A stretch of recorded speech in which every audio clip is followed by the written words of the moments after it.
Toronto home sales down 41% from 2021. The market downturn has started. I'm sure you have seen all these alarming headlines over the last week. Is the market really going to collapse? Let's dig in.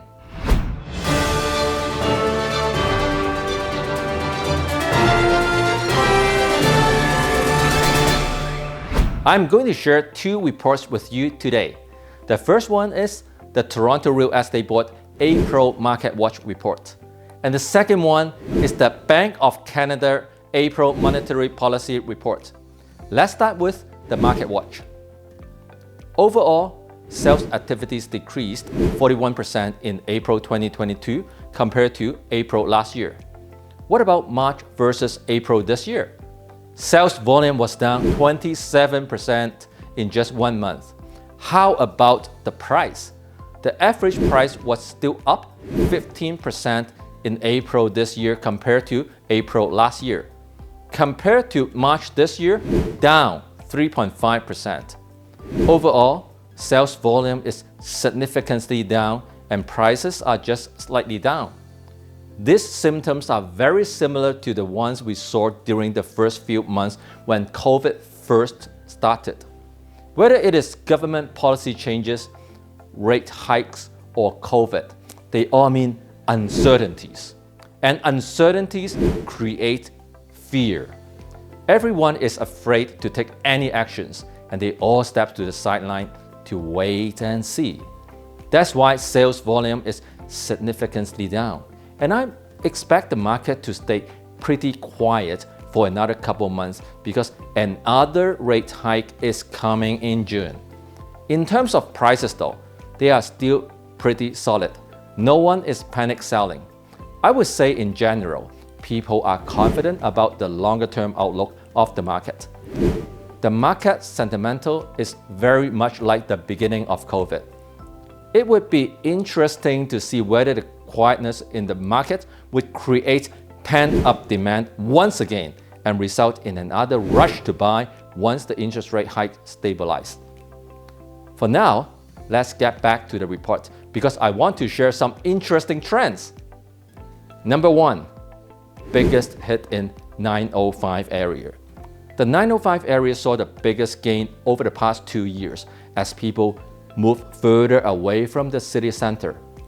As expected, it is now experiencing a bigger than average price drop because people are heading back to downtown offices.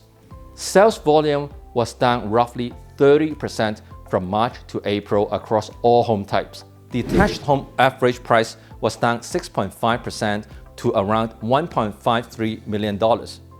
Townhouses down 7.6% to just under $1 million. Condos down 5% to around $723,000.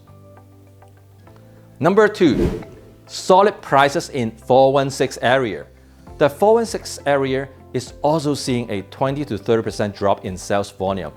But in terms of prices, detached homes were actually slightly up.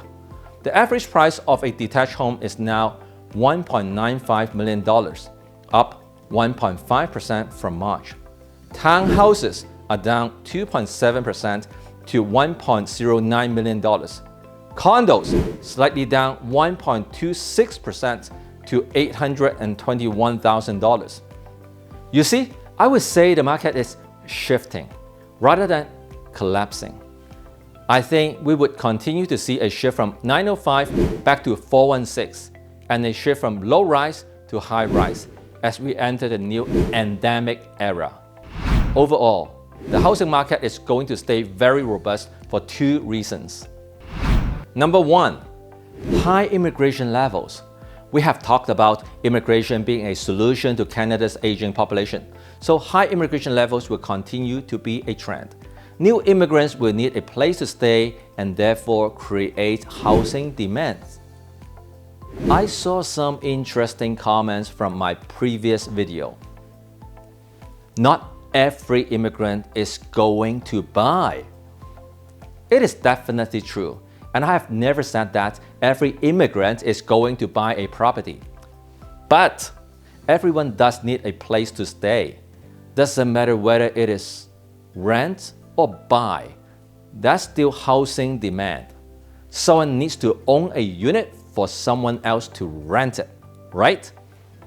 I will put a link to my previous video at the description below in case you haven't watched it. Number 2, an excess demand economy.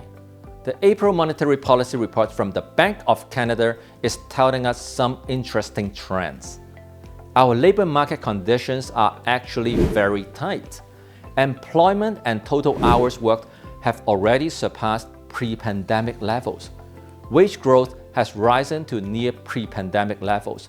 Companies are actually experiencing difficulty attracting and retaining staff. A strong labor market is a reflection of our super strong economy recovery. The report says that consumer spending, exports, and business investment are projected to grow solidly. And our economy is actually starting to operate beyond its productive capacity, which means we cannot produce enough to satisfy all the demands. That's why with the robust growth expected in the second quarter, our economy is moving into excess demand. Higher interest rates would help us out a little here. They should slow down spending and gradually reduce excess demand in the economy. You see, our economy is so strong that we actually have to slow it down. Same thing with our housing market. We have some good problem to deal with. So, like I always say, you can see this quiet time as a bad thing or a good thing, crisis or opportunity. It is all up to you. The bottom line is that we have a very strong economy, robust employment, and high immigration levels to back up the housing market. If you find this kind of market updates valuable, make sure you subscribe and hit the bell so you keep getting more and more valuable content. I know a lot of you have not been subscribed yet. Do so now.